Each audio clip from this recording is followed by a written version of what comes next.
زدني علما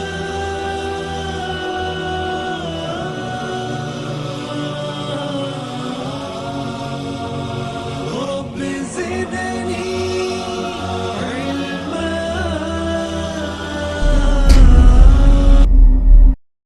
انہیں معلوم ہی کب ہے میرا پیارا نبی کیا ہے، ستارے کو بتائے گا اندھیرا روشنی کیا ہے۔ انہیں معلوم ہی کب ہے میرا پیارا نبی کیا ہے، ستارے کو انفعنا بما علمتنا رب زدنی علما رب اشرح لی صدری ویسر لی امری واحلل عقدۃ من لسانی یفقہ قولی۔ فاعوذ باللہ السمیع العلیم من الشیطان الرجیم فاصدع بما تؤمر وعارض عن الجاہلین انا کفیناک المستہزئین۔ برادران اسلام، معزز بزرگوں، عزیز نوجوانوں، گرامی قدر مقررین کرام، پیاری ماں و بہنوں، عزیز بچوں، عربی میں ایک مقولہ ہے، ان من الشعر لحکمہ وان من البیان لسحرا۔ شعر میں حکمت پیش کی جاتی ہے، مختصر الفاظ میں بڑی حکمت کی بات ہوتی ہے۔ جو شعر حکمت سے خالی ہے اس کو شعر نہیں کہا جاتا۔ اصل شعر برائے ادب یا برائے زندگی جو ہو اس میں کوئی نکتہ ہوتا ہے۔ دوسرا، عرب کہتے تھے ان من البیان لسحرا، خطاب، بیان، تقریر جادو ہے۔ اور عرب جب تقریر کرتے تو ننگی تلوار کھڑا کرتے اور اس کے اوپر اپنا ہاتھ رکھتے، اور اس کی نوک بھی کبھی اسے آر پار ہو جاتی۔ وہ تقریر کے جوش میں اتنے رہتے کہ ان کو ہوش نہیں رہتا، اور لوگ ساکت پتھروں کی طرح جامد بیٹھے رہتے۔ اس کے نمونے آج ہم نے مشاہدہ کیے۔ آتش جوان تھا، مجھے بھی اپنی جوانی یاد آئی۔ عزیزم برادرم عبدالعزیز کو دیکھ کر، برادرم کاظم بھائی کو دیکھ کر مجھے بھی جوش آیا، ابھی بھی ہے۔ عمر 62 سے تجاوز ہے تو اس کا مطلب نہیں کہ جوش کم ہے۔ میں اسی کچھ واقعات سیرت کی شکل میں آپ کے سامنے پیش کروں گا۔ مومن بوڑھا ہوتا ہی نہیں، عقیدے کے لحاظ سے، عمل کے لحاظ سے۔ کیوں؟ حدیث میں کیا کہا گیا ہے؟ ان المؤمن القوی احب الی اللہ۔ المؤمن القوی پاورفل ہے، اور اس کے اندر ایج ذکر نہیں کی گئی ہے، وہ 18 ہے، ٹین ایج میں ہے، 40s میں ہے، 50s میں ہے۔ المؤمن القوی احب الی اللہ وفی کل خیر، بعد میں کہا گیا ضعیف اور کمزور میں، تو مومن ہمیشہ طاقتور ہوتا ہے۔ بات حالات حاضرہ کی ہے۔ میرے شاگرد، میرے ہم نشین لوگوں کو 45 منٹ ملے تو مجھے کتنا ملنا چاہیے؟ آج کی تاریخ میں ختم کریں گے، انگریزی تاریخ کے لحاظ سے 40 منٹ۔ چلیے، حکم صادر ہو گیا صدر صاحب کے لیے، پابندی کروں گا۔ دیکھیے، سیاسی حالات کے اوپر ایک گہری گہری گہری بات بتانے جا رہا ہوں میں۔ ہمارے میڈیا ماسٹرز بھی موجود ہیں۔ یہ جو اگنی پتھ جو پروگرام ہے، یہ اس کے پیچھے ایک بڑی گہری چال ہے۔ کیا چال ہے؟ ہو سکتا ہے میڈیا سن رہا ہو، بات پہنچے، یقیناً پہنچے۔ یہ 4 سال نہیں ہے، اگلے 10 سال میں 4 سال 4 سال 4 سال 4 سال کر کے تقریباً 40 لاکھ لوگوں کو تیار کرنا ہے، وہ بھی نوجوان نسل کو۔ اب آگے جو سیاسی حالات ہیں جو بتائے آپ 3P کے مقابلے میں، یہ 3P ان کے پاس ہے، یہ 3P ہمارے پاس ہے، ہم پی کے سو رہے ہیں. تو یہ 4 سال کے اندر 10 لاکھ 20 لاکھ نوجوان تیار ہوں گے. اس کے بعد ان کے سنگٹھن، تنظیمیں اور ان کے لیے بہت ساری اس طریقے کا میدان ہموار کیا جائے گا کہ اب تو تم ٹرینڈ ہو، تمہارے لیے ایمولیشنز استعمال کرنا، ویپنز استعمال کرنا بڑا کام نہیں ہے. یہ ایک تیاری ہے، لیکن یہ پہلے نہیں سمجھا سکتے تھے. یہ لوگ اندر آ جاتے تو ان کے ذہن سازی کی جاتی، کیونکہ سارے جتنے حکومت کے ڈپارٹمنٹس ہیں انگلیوں پر ناچ رہے ہیں 2-3 لوگوں کی. تو یہ اس اسکیم میں ناکام ہو گئے اور بچے بھی پھر گئے. تو یہ دراصل اس اگلے 10-20 سال کی تیاری ہے جو اگنی پتھ کے نام سے شروع ہو رہی ہے، کہ اب پورا میدان اگنی پتھ ہوگا. نام بھی اسی سازش کے ساتھ رکھا گیا ہے کہ اب اگلے ہم اپنے مردوں کو جلاتے ہیں، تم کو زندہ جلائیں گے. اور اس کے آگے اسٹریٹجیاں، تیاریاں، مختلف قسم کی حکومت جب سرپرستی کرتی ہے تو بہت ساری چیزیں سہولت ہوتی ہیں. لیکن جیسے ہم نے دیکھا کہ خطابات میں آپ نے سنا، امپائر، روم کا امپائر بھی، کسرا کا امپائر بھی کچھ نہیں کر سکا. ہمیں کیا کرنا ہے؟ کچھ باتیں پہلے میں اس پر ذکر کروں گا، پھر کچھ باتیں عظمت رسول پر ذکر کروں گا، پھر کچھ باتیں اہانت رسول کا کیا ہے انجام. 3 حصوں میں اس کو تقسیم کرتا ہوں. ہمیں کیا کرنا ہے؟ جو حدیث میں نے آپ کے سامنے ذکر کی، مومن نچلا نہیں بیٹھتا، مطلب نکما نہیں ہے، سست نہیں ہے، کاہل نہیں ہے. دلیل نمبر 1، اللہ کے رسول صلی اللہ علیہ وسلم نے فرمایا اپنی چپل تیار رکھو. گھر کے باہر نکلنا ہے، کسی بھی وقت نکلا جا سکتا ہے، کوئی بھی حالات پیش آ سکتے ہیں. یہ بات مکے کے حالات میں نہیں کہی، آپ نے مدینے میں کہی. پورا امن ماحول ہے، پھر بھی آپ نے کہا چپل تیار رکھو، سواری کے لیے نکلنا ہے. تو اس کا مطلب یہ کہ ہر مومن کے ہر فرد کو تیار رہنا ہے. تو آپ اپڈیٹ رہیں، ہمیشہ اپڈیٹ. اس کا مطلب یہ ہے کہ آپ اپڈیٹ رہیں، واٹس ایپ پہ اپڈیٹ نہیں رہیں، ذہنی طور پر اپڈیٹ رہیں، مینٹلی طور پر اپڈیٹ رہیں، فزیکلی اپڈیٹ رہیں. المومن القوی فزیکلی ہے یہ. دوسری بات، اللہ کے رسول صلی اللہ علیہ وسلم 57-50 ایج کی ایج میں ہیں، 57 یا 58 کی ایج میں ہیں. نماز پڑھ کر باہر آئے مسجد نبوی سے، صحابہ اطراف میں کھڑے ہوئے ہیں. عصر کے بعد کا وقت ہے، سورج ہلکا سا ڈھل رہا ہے، کچھ بادل چھائے ہوئے ہیں. ایسا محسوس ہوا کہ کچھ گڑبڑ ہو گئی ہے، باہر سے کوئی حملہ آور ہو گیا، کوئی باہر سے حملہ آور ہو گیا.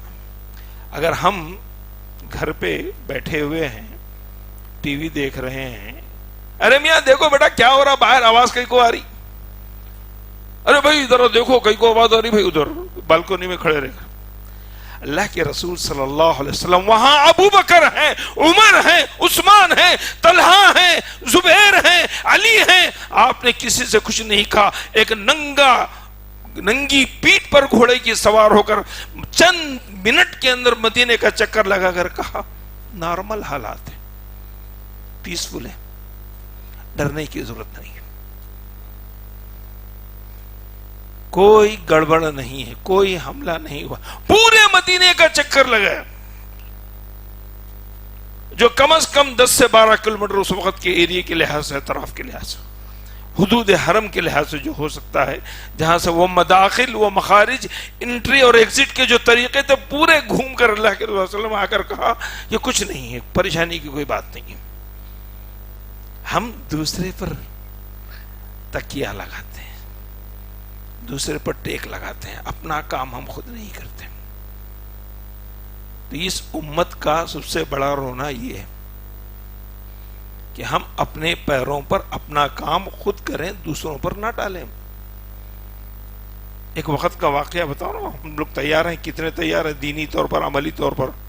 خطبہ دیا جمعہ کا ایک مسجد میں، خطبہ دینے کے بعد ہوا خارج ہو گئی، وضو ٹوٹ گیا میرا۔ میں نے پورے مجموعے سے، اسٹیج سے اتر کے کہا کہ بھائی میرے وضو کر کے آنے تک دیر ہو گئی، کوئی آ کے نماز پڑھائی۔ کوئی آگے نہیں بڑھا۔ کیا تیاری ہوئی؟ 2 رکعت نماز جو ہمارے 24 گھنٹے میں 5 مرتبہ فرض ہے، کوئی اس کی ہمت نہیں کر پا رہا، جو روز پڑھتے ہیں۔ تو اس لحاظ سے ہم عملی طور پر بہت کمزور ہیں۔ اچھا، ابو بکر اللہ کے رسول کی ایج میں 2 سال کا فرق ہے، اور یہ بھی اس وقت ابو بکر بھی کوئی 57 58 کی ایج میں ہے۔ فجر کے بعد کا ماحول ہے، فجر کے بعد کا ماحول ہے، فجر کی نماز ہو چکی ہے۔ فجر کے بعد صحابہ کا ایک معمول تھا، اللہ کے رسول صلی اللہ علیہ وسلم کے اطراف میں حلقہ بنا کر بیٹھتے تھے اور آپ سے اپنے خواب ذکر کرتے تھے۔ اللہ کے رسول پوچھتے بھی تھے تو صحابہ اپنے خواب، اپنی ضروریات ذکر کرتے ہیں۔ عام طور پر مساجد میں 2 مرتبہ نماز کے بعد لوگ آ کے امام سے ملتے ہیں، ہاتھ ملاتے ہیں، کیونکہ فجر کے بعد سنت نہیں ہے، عصر کے بعد سنت نہیں ہے۔ یہ دراصل امام قوم اپنی امت کے حالات جاننے کا طریقہ تھا، آج کل چندہ جمع کرنے کا طریقہ، یا ان کے مسائل ذکر کرتے تھے یا ان کے حالات کے اوپر ذکر کرتے تھے۔ تو ابو بکر 57 50 ایج کی عمر میں ہیں، فجر کے بعد کا واقعہ ہے، بڑے بڑے صحابہ بھی موجود ہیں۔ ابو بکر کتنے ایکٹیو تھے، دیکھیے، زندگی ایکٹیونیس کا نام ہے، حرکت زندگی ہے، ورنہ آپ میت ہیں، مردے کے اندر حرکت نہیں ہوتی۔ ہم میں اور مردے میں وہی فرق ہے، اگر ہم زندہ رہ کر حرکت نہیں کر رہے ہیں تو وہ مردہ تو بیچارہ ہے، ہم اس سے بھی گئے گزرے۔ مالی جرحن بمیت ایلام، مردے کو کوئی تکلیف نہیں ہوتی، ہم بھی ویسی بے حس ہیں۔ کہا جاتا ہے جذبات سب کچھ ہوتا ہے لیکن بہہ جاتا ہے، اس کا کوئی اثر نہیں ہوتا۔ اللہ کے رسول صلی اللہ علیہ وسلم نے پوچھا من صام منکم، من صائم منکم، تو میں کوئی روزے دار ہے؟ صحابہ کے درمیان میں ابو بکر نے کہا کہ انا یا رسول اللہ، کوئی روزے سے ہے؟ فجر کے بعد سحری کر کے تھا، ابو بکر نے کہا کہ میں ہوں یا رسول اللہ۔ پھر آپ نے دوسرا سوال کیا، من تصدق، کس نے صدقہ کیا؟ بھائی فجر کے بعد کون سا ماحول ہے صدقے کا؟ سورج طلوع ہی ہو رہا ہے، پوچھے کہ من تصدق منکم، کہا انا یا رسول اللہ۔ ابو بکر جھوٹ بولیں گے؟ سوال ہی نہیں پیدا ہوتا۔ صدیق۔ تیسرا سوال اللہ کے رسول صلی اللہ علیہ وسلم نے کیا، من عاد مریضا، کسی نے بیمار کی عیادت کی؟ انا یا رسول اللہ، میں نے کی رسول اللہ صلی اللہ علیہ وسلم۔ چوتھا سوال اللہ کے رسول صلی اللہ علیہ وسلم، من تبع منکم اليوم جنازتا، تمہیں سے کسی نے کسی جنازے کے پیچھے چل کر گئے، تشیع الجنازہ کیا؟ ابو بکر نے کہا انا یا رسول اللہ۔ ابو بکر اس لیے ہیں، ابو بکر کے پاس لمبی عبادتوں کی فہرست نہیں ہے، ابو بکر عملی آدمی تھے، عملی ایکٹیو تھے۔ حضرت علی سے پوچھا گیا، علی آپ سے بڑھ کر کوئی بہادر ہے؟ علی کی طاقت وہ ایک دروازہ جو 10 20 40 ہاتھ میں نہیں اٹھا سکتے تھے، انہوں نے ایک ہاتھ سے اکھاڑ دیا تھا. علی آپ سے بڑھ کر کوئی طاقتور ہے؟ کہ ہاں. کہا کون؟ کہا ابو بکر. کہا ابو بکر. کہا کہ میں بچہ تھا اور وہ لوگ اللہ کے رسول پر ہجوم کرتے تھے اور وہ ڈیفنس کرتے تھے، سینہ سپر ہو کر کھڑے رہتے تھے 40s کی ایج میں. تو ابو بکر اسی لیے تھے کہ وہ ایکٹیو تھے. اور یہ پیغام اللہ کے رسول صلی اللہ علیہ وسلم کا بھی یہی ہے کہ مومن ایکٹیو ہو، اور ایکٹیو آدمی ہمیشہ متحرک آدمی جب رہتا ہے، متحرک زندگی میں برکت ہے، متحرک زندگی میں خیر ہے، متحرک زندگی میں اللہ کی رحمتیں فضائل نازل ہوتے ہیں. ایک طویل موضوع ہے تحریک کیا ہے، تحرک کیا ہے. کتنی احادیث اس سلسلے میں آئی ہیں. آدمی کو بعض جگہوں پر جب انسان میں ایکٹیو نہیں رہ سکتا ہے تو اس کو ایکٹیو رہنے کے لیے رمضان یعنی روزے جیسی عبادت کو بھی چھوڑنے کے لیے کہا گیا. آپ سست نہیں پڑنا. رمضان میں اگر آپ سفر میں ہیں تو روزوں کی چھٹی کیوں ہے؟ مومن کو کمزور نہیں پڑنا ہے. اللہ کے رسول صلی اللہ علیہ وسلم نے سفر میں اجازت دی تھی. کچھ لوگوں نے روزہ رکھا، کچھ لوگوں نے روزہ نہیں رکھا. جو روزہ رکھے وہ ڈھیلے پڑ گئے، پانی کے اندر جا کر بیٹھ گئے، اور جو روزہ نہیں تھے ان کی خدمت کر رہے تھے. اللہ کے رسول نے فرمایا کہ غیر صائم مفطرون نے صائمون پر سبقت لے گئی اجر میں. یہ مقصد یہاں پر ایکٹیو ہونا تھا. اس کا روزے کا ثواب اجر وہ الگ چیز ہے، لیکن آپ ہے کتنے ایکٹیو یہ بتایا گیا. تو ہماری عملی زندگی اگر حرکت سے خالی ہے تو ہم میت ہیں، اور میت کا کوئی وزن نہیں ہے، میت کی کوئی اہمیت نہیں ہے. جتنے دن میت ہمارے درمیان میں جنازہ پڑا رہے گا اتنا مصیبت اور اتنی زیادہ تعفن بدبو پیدا ہوگی. تو ہماری سستی ہمارے دل کو بیمار کر رہی ہے، کمزور کر رہی ہے، اور ہم پر تہ در تہ ایسی بہت ساری چیزیں جمع ہوئی ہیں. میں نے حدیث سنائی تھی آپ کو، قرآن کی آیت پڑھی شروع میں، فَاصْدَعْ بِمَا تُؤْمَرُ. آپ کر گزریے، اپنے کام پہ جاری رکھیے. وَعَارِضْ عَنِ الْجَاهِلِينَ. جاہلوں کے منہ مت لگیے. کتے بہت بھونکتے ہیں تو ہر بھونکنے والے کا جواب نہیں دیا جاتا. ایک علمی ہے، اذا خاطبهم الجاہلون قالوا سلاما. یہ ایک علمی طریقہ ہے کہ ہر چیز کا جواب دینا ضروری نہیں ہے. تو اللہ کے رسول صلی اللہ علیہ وسلم کہہ رہے ہیں کہ آپ کا مشن ان اونچی حرکتوں سے کہیں آگے کی چیز ہے. ان اونچی حرکتوں پر آپ مت جائیے. جو آپ کی ذمہ داری ہے آپ اس کو پورا. فَاصْدَعْ بِمَا تُؤْمَرُ وَعَارِضْ عَنِ الْجَاهِلِينَ. جہاں تک ایسے ناہنجاروں، نالائقوں، بیوقوفوں، کمینوں، لچوں، بدماشوں کا معاملہ ہے، اِنَّا كَفَيْنَاكَ الْمُسْتَهْزِئِينَ. اِنَّا كَفَيْنَاكَ الْمُسْتَهْزِئِينَ. آپ کے ساتھ کھلواڑ کرنے والے، مذاق کرنے والے، ٹھٹا اڑانے والے، کارٹون بنانے والے، برا بھلا کہنے والے، آپ کے عقیدے، آپ کے اخلاق پر حرف گیری کرنے والے ہم دیکھ لیں گے. اللہ تعالی نے جمع کا صیغہ استعمال کیا، انا کفیناک المستہزئین. اور یہ معاملہ بعض مفسرین نے یہاں تک کہا ہے کہ یہ امت کے ساتھ بھی ہے. اگر کوئی سچے مومن مخلص انسان کے ساتھ اس طریقے کا ہو رہا ہے، اوپر والا دیکھے گا. ایک گھر گرا، کروڑوں کروڑوں کی جائیداد ملک کی تباہ و برباد ہو گئی. کتنے گھنٹے گزرے تھے؟ کیوں آفرین کی بددعا نہیں گئی؟ اِنَّا كَفَيْنَاكَ الْمُسْتَهْزِئِينَ. تو رسول کے اوپر آواز اٹھانے والے لچے لفنگے ناہنجار قسم کے لوگوں کے ہم منہ لگے تو کیا کہا؟ عبداللہ بن حذیفہ رضی اللہ تعالی عنہ اللہ کے رسول صلی اللہ علیہ وسلم کے ساتھ ایک گدھی پر بیٹھ کر جا رہے تھے.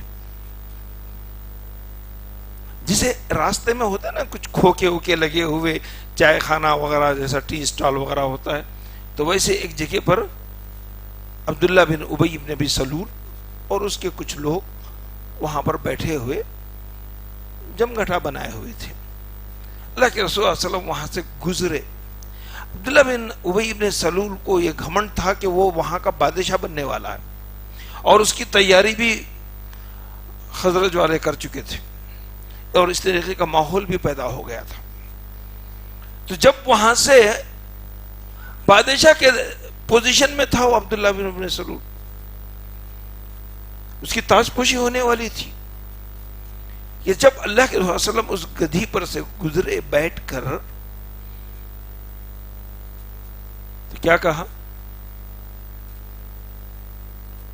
عبداللہ نے کہا، عبداللہ بن ابی بن سلول نے، دور ہٹو دور ہٹو، تمہارے گدھی کی بو مجھے آ رہی ہے، دور ہٹو. عبداللہ بن حذافہ نے کیا کہا؟ کہا کہ اے بے وقوف کمینے انسان، اللہ کے رسول کی گدھی کے پیروں کی بدبو تجھ سے کہیں زیادہ پاک ہے. اطیبو نتن حمار رسول اللہ صلی اللہ علیہ وسلم. تو صحابہ کی غیرت اتنی زیادہ تھی کہ گدھی کے پیروں کی جو دھول ہے، اس کی جو بدبو ہے، اس کے جسم کی جو بدبو ہے، وہ کہیں زیادہ پاک ہے تمہاری گندی ذہنیت سے. مدینے میں صلح حدیبیہ کا جو واقعہ صلح حدیبیہ کا پیش آ رہا تھا، تو مدینے سے صحابہ صلح حدیبیہ میں پڑاؤ ڈالے تھے. تو اس میں ایک صحابی تھے عروہ بن مسعود الثقفی. یہ نیویگیشن کے لیے آئے تھے، ڈائلاگ کے لیے، کہ مسلمان سے گفتگو کریں گے کہ یہ لوگ واپس چلے جائیں گے صلح حدیبیہ کی تفصیلات میں. اس درمیان میں عروہ بن مسعود الثقفی نے رسول کریم صلی اللہ علیہ وسلم کی داڑھی کو ہاتھ لگایا. ابو بکر بازو کھڑے ہوئے تھے، ایسے زور سے اس کو جھٹکا دیا، اتنی زور سے جھٹکا دیا کہ وہ ہکا بکا رہ گیا. پوچھنے لگا، ارے تم بتوں کی شرمگاہوں کی پوجا کرنے والے میرے رسول کی داڑھی کو ہاتھ لگاتے ہیں؟ کیا ہے عظمت رسول میرے بھائی؟ تم بتوں کی شرمگاہوں کی پوجا کرنے والے. کتنا خیال رکھا تھا. صلح حدیبیہ کا 1600-1400 کا جو مجموعہ تھا، لوگوں نے دیکھا کہ آپ وضو کر رہے ہیں، کوئی قطرہ زمین پہ نہیں گر رہا ہے، صحابہ اپنے جسم پر مل رہے ہیں. ام ہانی کے گھر آپ جا کر لیٹ جاتے، ہم کتنے خوش نصیب ہیں، کس ماحول میں اے سی چل رہا ہے، فین چل رہا ہے، اتنا سارا مجموعہ ہے، تپتی دھوپ مکے کا ماحول. چارپائی پر لیٹ گئے، پسینے سے پیٹ بھیگ گئی. ام ہانی ایک بوتل میں ان قطروں کو جمع کرتی. ام ہانی اس بوتل سے ان قطروں کو جمع کرتی ہیں ہمارے عظمت رسول کی پسینے میں. اگر سیرت کے واقعات میں قاضی ایاز نے جو کتاب الشفا میں لکھا ہے، اگر پڑھتے جائیں گے تو ہماری عقل حیران زدہ رہ جاتی ہے، حیرت زدہ رہ جاتی ہے. ہم اپنے رسول کی عظمت کو عظمت کیوں کہتے ہیں؟ قرآن نے کہا رفعنا لک ذکرک، رفعنا لک ذکرک. قیامت تک کے لیے دنیا کے ہر کونے کونے میں، چپے چپے میں کہیں نہ کہیں نماز کا وقت ہے. التحیات للہ والصلوات والطیبات ان اللہ وملائکتہ یصلون علی النبی یا ایھا الذین آمنوا صلوا علیہ وسلموا تسلیما. دنیا میں 5 کروڑ مسجدیں ہیں، ہر خطبے میں نماز پڑھی جاتی. بیک وقت پوری دنیا آپ پر درود و سلام بھیجتی ہے، اذانیں بلند ہوتی ہیں. دنیا کا کوئی لمحہ ایسا نہیں ہے کہیں نہ کہیں اذان ہو رہی ہو. آپ نیوزی لینڈ سے لے کر امریکہ تک چلے جائیے، کہیں نہ کہیں کسی نہ کسی وقت اذان کا وقت ہوتا ہے. وَرَفَعْنَا لَكَ ذِكْرَكَ. عظمت رسول. قرآن نے کہا مَا ضَلَّ صَاحِبُكُمْ وَمَا غَوَى. گمراہ ہونے کا سوال ہی نہیں پیدا ہوتا. بھائیو تمہارے درمیان میں ہے، اس کو ہم نے گمراہ نہیں کیا. مَا ضَلَّ صَاحِبُكُمْ وَمَا غَوَى. علمہ شدید القوى. وہ فرشتہ جس کے پر دونوں طرف پھیلے ہوئے ہیں، پورے مشرق و مغرب کو وہ کور کر رہے ہیں، مشرق و مغرب کو وہ کور کر رہے ہیں. وہ سکھاتا ہے، آسمانی وحی لے کر آتا ہے. علمہ شدید القوى. علمہ شدید القوى جبرائیل امین کی تفسیر ہو. حضرت ام ایمن روئی. ابو بکر و عمر 15 دن کے بعد جب ان سے ملنے کے لیے گئے رسول کی وفات کے بعد، پوچھا مائی کیوں رو رہی ہے؟ یہ اللہ کی سنت ہے. پھر انبیاء آتے ہیں رخصت ہو جاتے ہیں، ان کا وقت ہو جاتا ہے. بیٹے ام ایمن اللہ کے رسول کی منہ بولی ماں تھی. ابو بکر عمر ان کے سامنے بچے تھے. اللہ کے رسول کو انہوں نے گودوں پالا تھا. عبد المطلب نے ان کی ماں کی وفات کے بعد ان کو ذمہ داری دی تھی. ماں کی وفات کے بعد خود گودوں لے کر آئی تھی. کہا مائی کیوں روتی ہے؟ یہ تو اللہ کی سنت ہے. کہا کہ میرے بچوں میں اس لیے نہیں رو رہی ہوں کہ محمد کا انتقال. اب جبرائیل زمین پر نہیں آئیں گے، زمین سے برکتیں رخصت ہو گئی، زمین سے برکتیں رخصت ہو گئیں. فدنا فتدلى. جبرائیل اللہ کے رسول صلی اللہ علیہ وسلم کے لیے پیغام لے کر اس زمین پر 6000 مرتبہ آئے تھے. کبھی احادیث، کبھی قرآن کی آیتیں، احکامات. علمہ شدید القوى. آپ قرآن نے کہا علم نشرح لک صدرک. 2 بار آپ کے انسانی آلودگی کو ذہن سے جسم سے نکال کر پاک کیا، شرح صدر کیا. معراج کے موقع پر بچپن میں رسول کی عظمت بہت بہت بہت اونچی ہے، جس کا ہم اندازہ نہیں لگا سکتے. انک لعلی خلق عظیم. یہ بات میں نے اس سے پہلے بھی بتائی تھی یہاں پر اس مجلس میں. اللہ کے رسول اعلیٰ اخلاق پر فائز ہیں. ہم یہ ترجمہ کرتے ہیں نہیں. اعلیٰ اخلاق جہاں ختم ہوتے ہیں اس کے بعد رسول کے اخلاق ہے. اعلیٰ استعلاء کے لیے آتا ہے، اونچائی کے لیے. جیسے میں کہوں یہ میرا موبائل ٹیبل پر ہے، ٹیبل جہاں ختم ہوا وہاں سے موبائل ہے. جہاں انسانیت کے اخلاق ختم ہوئے وہاں سے اللہ کے رسول صلی اللہ علیہ وسلم کے اخلاق شروع ہوئے. انک لعلی خلق عظیم. عربی بڑی باریک زبان ہے بھائی، بڑی فصاحت و بلاغت کی زبان ہے. اس کے اندر بڑے نکتے ہیں، بڑی حکمتیں ہیں، بڑی بلاغت ہے، بڑی فصاحت ہے. بڑی غور سے پڑھنے کی ضرورت ہے، محنت کیجیے.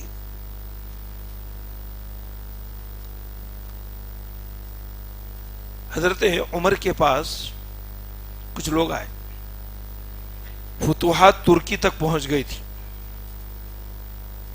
حضرت عمر سے انہوں نے کہا آپ ہمیں اجازت دیجئے، ہم ترکی زبان میں خطبہ دیں گے. انہوں نے کہا کہ نہیں، قرآن ترکی زبان میں ادا نہیں کیا جا سکتا، اس کے مفہوم کو ادا نہیں. ان کو عربی سکھاؤ، ان کو عربی سکھاؤ، ان کی زبان میں خطبہ دینے کی اجازت نہیں تھی.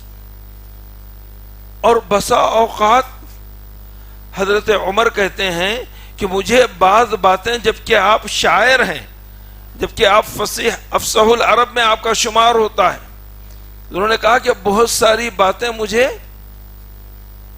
بدو عربی لوگوں سے معلوم ہوئی. اس عربی کی خصوصیت، افصح العرب رسول کریم صلی اللہ علیہ وسلم تھے. انہوں نے کہا دو لوگ لڑنے آئے اپنے کنویں کے بارے میں، ایک کہنے لگا یہ کنواں میرا ہے، ایک کہنے لگا یہ کنواں میرا ہے. دونوں دیہاتی آئے حضرت ابو بکر عمر کے پاس فیصلہ لے کر. ایک نے کہا انا فطرتھا، حضرت عمر نے اس کے حق میں فیصلہ کر دیا. فطرہ اس کو کہتے ہیں جس نے سب سے پہلے پیدا کیا، حفرہ اس کو کہتے ہیں جو کبھی بھی ہو سکتا ہے، کھودنے کے بعد دوبارہ بھی کھودا جا سکتا ہے. تو حفا اور عربی زبان میں فاطر السماوات والارض کے زمین و آسمان کو اس سے پہلے نہیں پیدا کیا گیا تھا، اللہ ہی نے پیدا کیا. فرق ہے کلمات میں، خلقہ کے میں، فطرہ میں فرق ہے. تو عظمت رسول ایک ایک چیز میں، عملی زندگی کے ہر پہلو میں. وہ ابھی جو آیت پڑھی گئی لقد کان لکم فی رسول اللہ اسوۃ حسنہ، جانتے ہیں بیک گراؤنڈ کیا ہے؟ رونگٹے کھڑے ہو جائیں گے بھائی.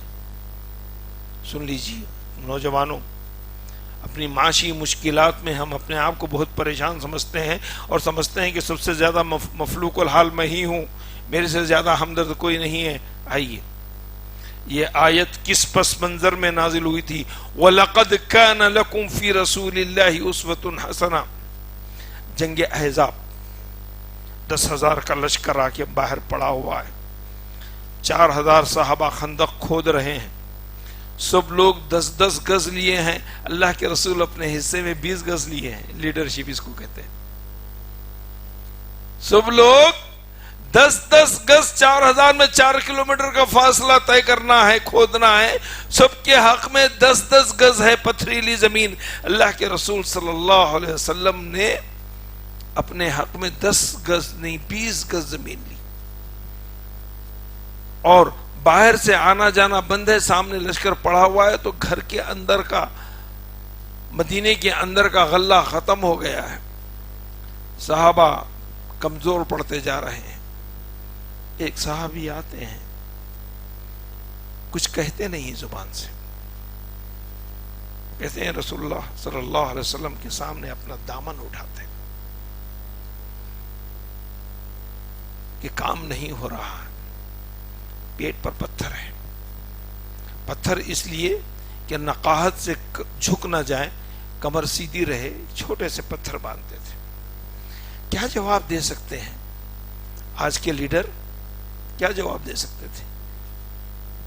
ارے ٹھیک ہے تم کو جنت مل جائے گی، ٹھیک ہے یہ حالات آج نہیں کل ہو جائیں گے، آ رہا ہے ہم نے غلہ آ رہا ہے راستے میں ہے پہنچ جائے گا، پوری سہولت ہو گئی ہے، انتظام ہو گیا. ایسی جھوٹی تسلیاں دیتے تھے. اللہ کے رسول صلی اللہ علیہ وسلم نے کچھ نہیں کہا، اپنا دامن اٹھایا، 2 پتھر ہیں. یہ ادا اللہ کو اتنی پسند آئی کہ اسی وقت آسمان سے وحی نازل ہوئی. لقد کان لکم فی رسول اللہ اسوۃ حسنہ. لیڈرشپ اس کو کہتے ہیں، قیادت اس کو کہتے ہیں کہ عمل عام آدمی سے دگنا کرے. ایسے ہی لوگ کچھ کام کر گئے، ایسے ہی لوگ کچھ کارنامے انجام دے گئے. آپ جانتے ہیں علی گڑھ یونیورسٹی جو قائم ہوئی، سر سید نے قائم کی تھی، وہ ایک دن دوپہر میں ننگے پیر چلتی دھوپ میں چل رہے تھے، چلتی دھوپ میں ننگے پیر علی گڑھ میں. لوگوں نے پوچھا چپل پہن لیتے، اس کے بعد آپ ٹہلتے، یا دھوپ میں کیوں ٹہل رہے ہیں؟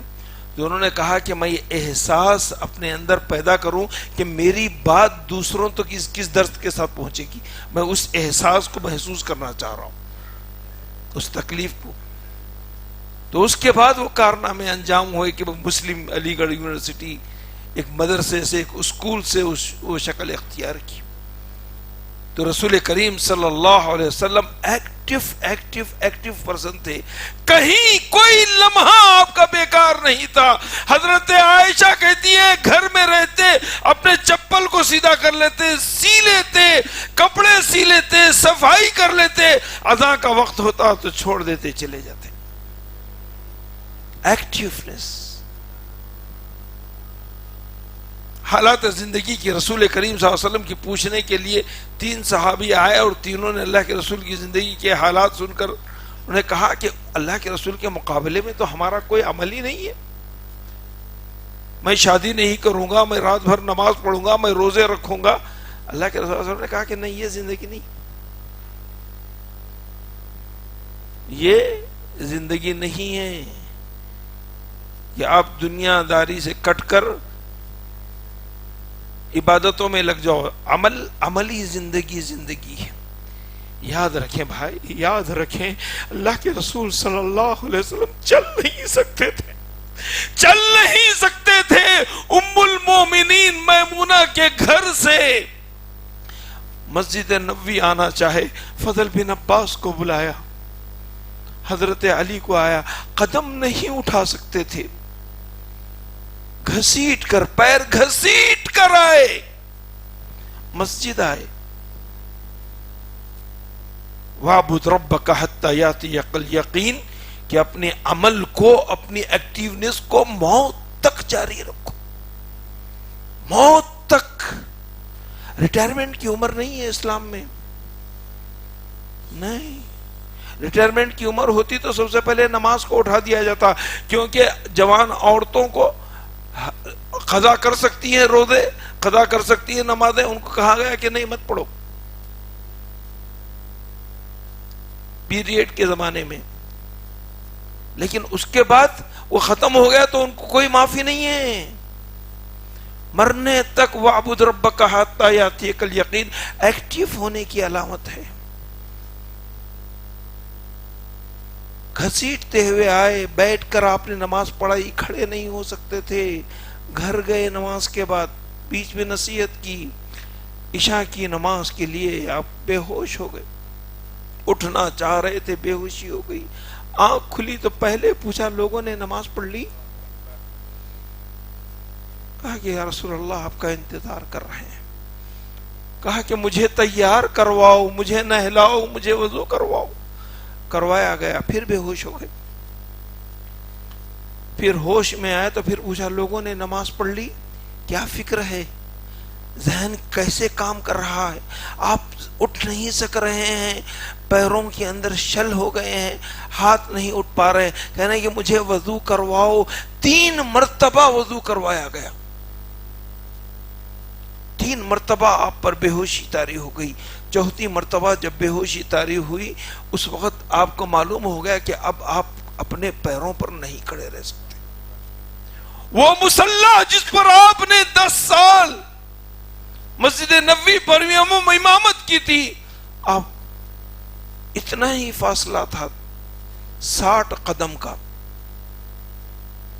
مسجد کی چوڑائی 60 قدم تھی, اور مصلی جہاں تک آتا تھا وہاں تک آپ کے کمرے سے 40 قدم ہوتے تھے. اتنی بھی آپ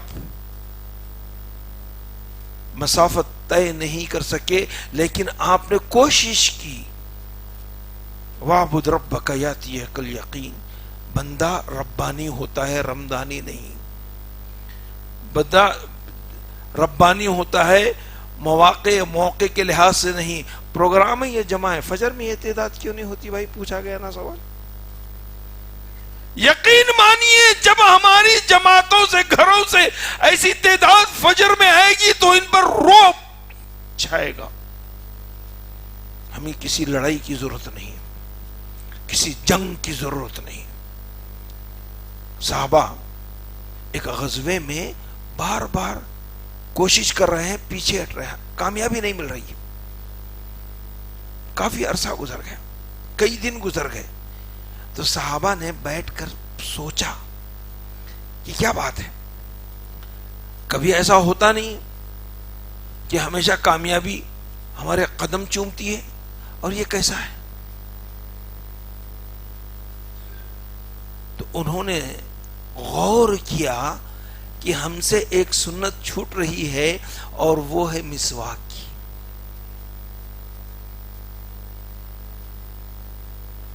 تو دوسرے دن صحابہ پہلے جنگلوں میں چلے گئے، مسواکیں توڑ کر اپنے دانتوں کو گھسنے لگے۔ کفار پر ایک روب چھا گیا، کیا یہ ہمیں کچا چبا جائیں گے؟ کیا اپنے دانت ایسے تیز کر رہے ہیں؟ روب چھا گیا۔ اللہ کے رسول کی ایک سنت کو زندہ کیا، پھر مسلمانوں کی فتح ہوئی۔ ہم کتنے فرائض چھوڑ رہے ہیں، کتنے حقوق العباد کا ہم گلا گھونٹ رہے ہیں، کتنے حقوق اللہ ہمارے سر پر سوار ہیں۔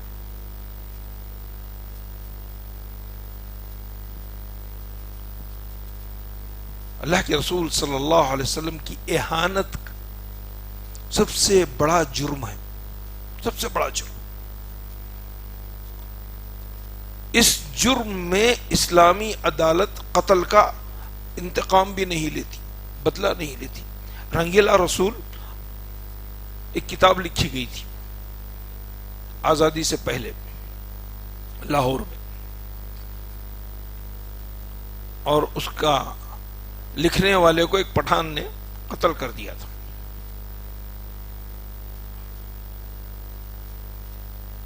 تو عدالت نے کہا گیا، علامہ اقبال کے پاس وہ گئے تو ان سے کہا گیا، لوگوں نے مشورہ دیا کہ آپ مکر جاؤ، ثابت نہیں کر سکیں گے یہ لوگ قتل کیے گئے۔ علامہ اقبال نے کہا کہ نہیں، پیچھے نہیں ہٹنا، اس جرم میں تم پیچھے نہیں ہٹنا، یہ جرم نہیں ہے، یہ حق ہے جو تم نے کیا۔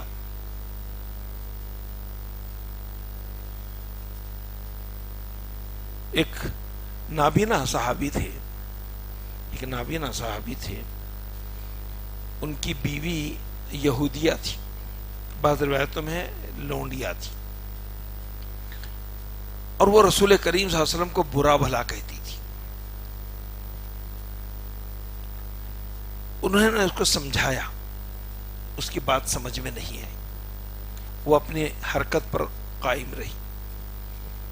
ایک دن جب وہ گھر پر آئے تو وہ وہی اپنی بکواس کر رہی تھی، تو انہوں نے سوچا کہ آج اس کا قصہ پورا کروں گا، اور رات میں سو گئے تو ایک کدال لا کر اس کو قتل کر دیا۔ دوسرے دن مدینے میں قبر پہنچ گئی، اور اس کی لاش کو مسجد نبوی میں لا کر رکھا گیا، اور قاتل کی تلاش شروع ہوئی، لوگ جمع ہو گئے۔ اللہ کے رسول نے پوچھا کون ہے قاتل اس کا؟ پہلے میں کوئی جواب نہیں ملا۔ دوسری بار اللہ کے رسول نے پوچھا، کوئی جواب نہیں ملا۔ تیسرے میں ایک صحابی کھڑے رہے، کہنے لگے کہ انا یا رسول اللہ۔ پوچھے کیا معاملہ ہے؟ کہا کہ میری بیوی ہے، میری بڑی خدمت گزار تھی، ہمارے میں بڑی محبت بھی تھی، یہ میرے دو پھول جیسے بچوں کی ماں بھی ہے، لیکن یہ آپ کی شان میں ہمیشہ گستاخی کرتی تھی، اور میں نے اس کو بارہا سمجھایا، یہ اپنی حرکت سے باز نہیں آئی، تو میں نے کل رات اس کا کام تمام کر دیا۔ اللہ کے رسول صلی اللہ علیہ وسلم نے فرمایا ان دمہا حدر، اس خون کا بدلہ نہیں لیا جائے گا۔ ناموس رسالت پر، عظمت رسالت پر کوئی حرف گیری کرتا ہے۔ ابو لہب کے بیٹے نے تھوک دیا اللہ کے رسول کے منہ پر، نعوذ باللہ من ذالک، اتبا نے۔ اللہ کے رسول نے ایک بددعا کی، اللہم سلط علیہ کلبا من کلابک، اے اللہ تیرے کتوں میں سے ایک کتا اس پر مسلط کر دے۔ ابو لہب کانپ گیا، کہا کہ محمد کی بات خالی نہیں جاتی، شام کا سفر کر رہا تھا، قافلے والوں کو کہا کہ میرے بچے کی حفاظت کرنا، اپنے درمیان میں رکھنا۔ راستے میں قافلہ پڑاؤ ڈالا تو اس کو اونچی جگہ پر بیچ میں درمیان میں رکھا گیا۔ رات میں شیر آیا، ان تمام لوگوں میں سے سونگتے ہوئے اسی ابن لہب کو چیر پھاڑ کر دیا۔ انا کفیناک المستہزئین، انا کفیناک المستہزئین، یہ اللہ تبارک تعالیٰ کا حکم ہے۔ اللہ تبارک تعالیٰ نے فرمایا وَلَقَدْ اسْتُهْزِئَ بِرُسُلٍ مِّن قَبْلِكَ فَأَمْلَيْتُ، غور کیجیے، پروٹیکٹ کرنے سے پہلے تھوڑا غور کیجیے. اللہ کے رسول نے کہا کہ آپ سے پہلے بھی لوگوں کا مذاق اڑایا گیا. نوح کی کشتی کا مذاق اڑایا گیا, موسیٰ کا مذاق اڑایا گیا, عیسیٰ کا مذاق اڑایا گیا, شعیب کا مذاق اڑایا گیا. تمام انبیاء اس میں آزمائے گئے. کہا کہ اللہ نے کہا املیت لہم, میں نے انہیں یہ چھوٹ دے رکھی ہے, تھوڑی سی ڈور ڈھیل کر دی ہے. فاملیت لہم فاملیت للذین کفروا, یہ کافرین ہیں, ان کو میں نے ڈھیل دیے.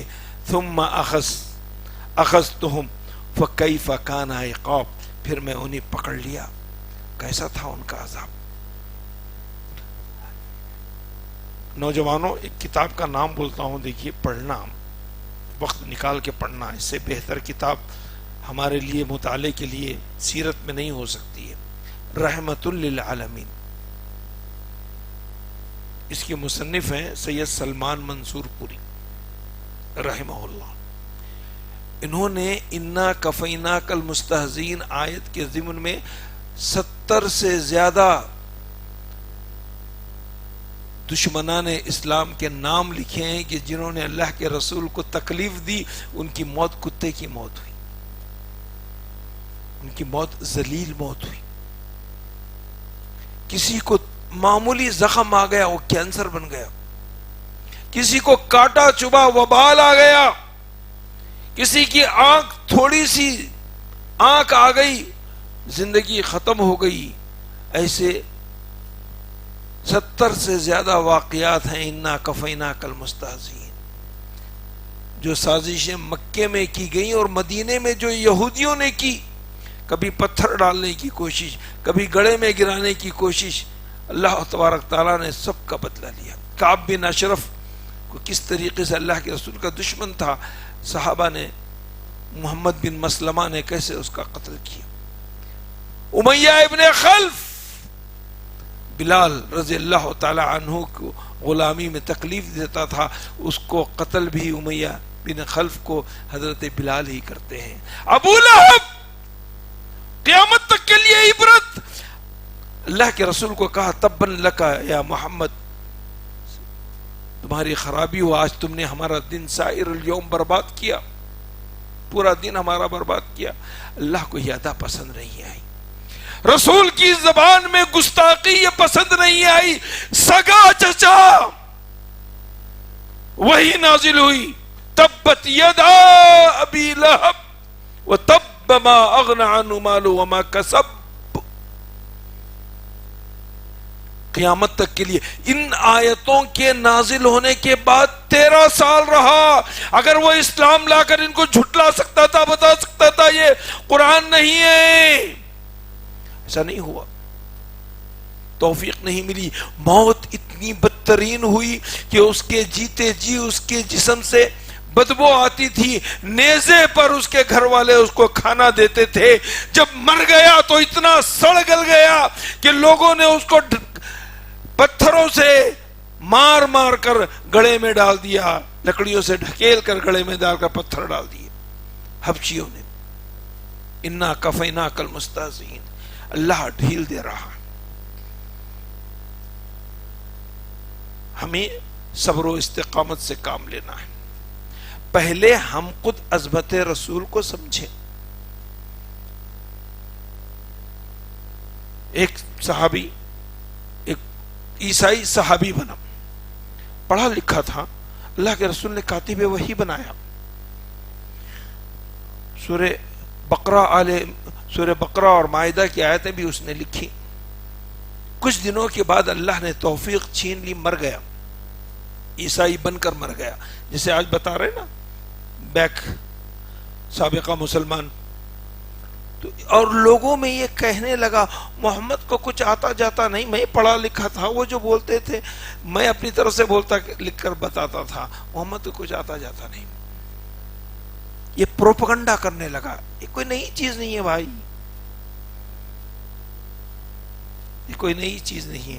اللہ کے رسول نے ایک بد دعا کی, اللہم ارینا آیتن فی, اے اللہ تو اس کو نشانی بنا دے،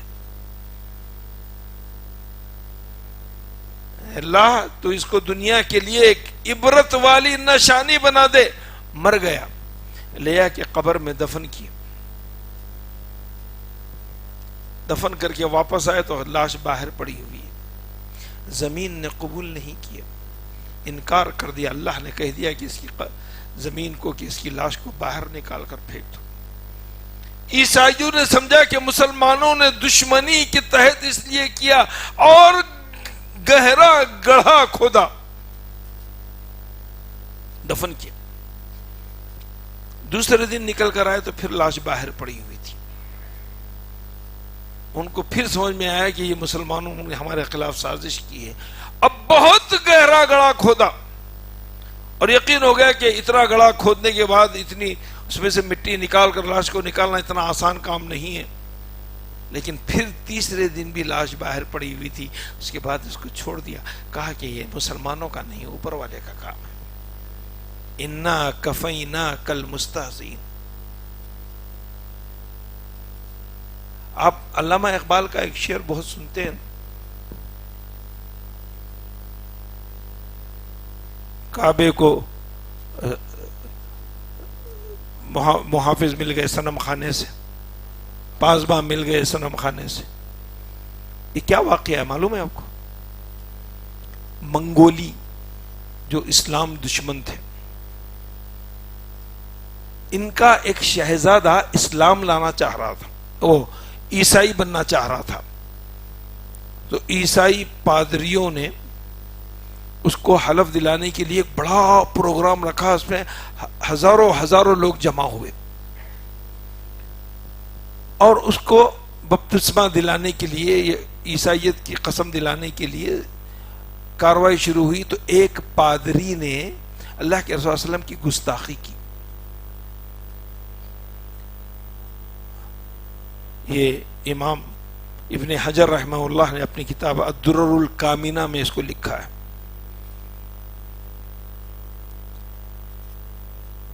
تو جب وہ گستاخی رسول کرنے لگا تو وہاں ایک کتا تھا، اس نے اس پر حملہ کر دیا، کاٹنے لگا۔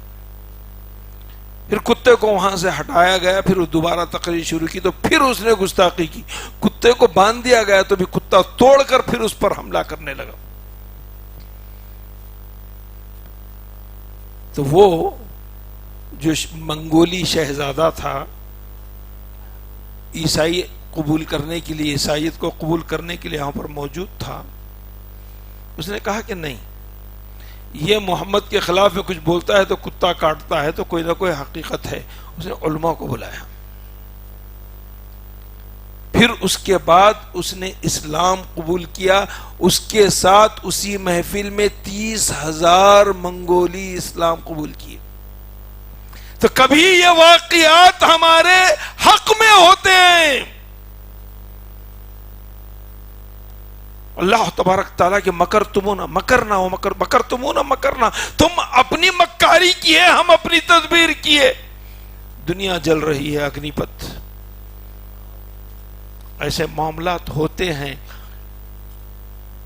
ہماری تھوڑی سی ناسمجھی بہت سارے نقصانات کا سبب بنتی ہے۔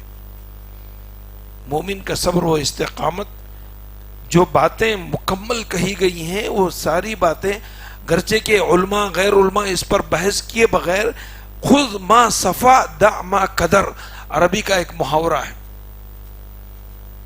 جو چیز اچھی لگی اس کو آپ کہیں سے بھی ملے، خذ ما صفا، جو پیور ہے اس کو لے لیجیے، دع ما قدر، جو گدلا ہے اس کو چھوڑیے۔ یہ اصول ہے۔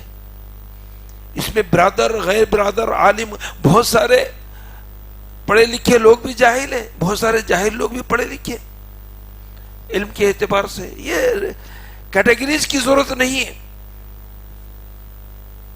ہم نے اپنے ماحول کے لحاظ سے کچھ چیزیں الگ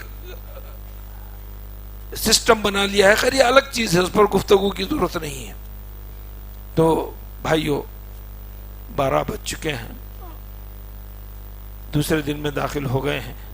اللہ تعالیٰ آنے والا ہمارے لیے ہر لمحہ کامیابی کا لمحہ بنائے، ہر فکر ہماری خیر کی فکر ہو، ہر نتیجہ اللہ تبارک تعالیٰ عمل خیز بنائے، اللہ تعالیٰ ہمارے نوجوانوں کو عمل کرنے والا، اتحاد و اتفاق سے رہنے والا بنائے، اللہ تبارک تعالیٰ خیر کے لیے ان کو جینے اور خیر کے لیے دین کے لیے مرنے کی توفیق عطا فرمائے، اللہ تبارک تعالیٰ شرک سے بچائے اور توحید کو سینوں میں اجاگر رکھے، غلط موبائل کے استعمال سے اللہ تعالیٰ بچائے، ہماری بچوں کو جو مفید استعمال ہے اسے اللہ تبارک تعالیٰ اس کی ان کو توفیق دے، حلال رزق سے نوازے، مسجدوں کو اپنے سجدوں سے آباد رکھیں، اللہ تبارک تعالیٰ آپس میں الفت و محبت کو بڑھاوا دے، ہماری بچیوں کی شادیاں کروا دے، ہمارے نوجوانوں کو روزگار سے لگوا دے۔ اس پروگرام کے قائم کرنے والوں کو اللہ تبارک تعالیٰ صحت و عافیت، رزق و مال و دولت سے نوازے اور اس کو آخرت کے لیے ہم سب کے لیے ثواب دارین کا ذریعہ بنائے، نجات کا ذریعہ بنائے، آمین۔ وآخر دعوانا ان الحمدللہ رب العالمین۔ مزید علماء اور مقررین کے بیانات سننے کے لیے ہمارے YouTube چینل کو سبسکرائب کیجیے۔ جزاک اللہ۔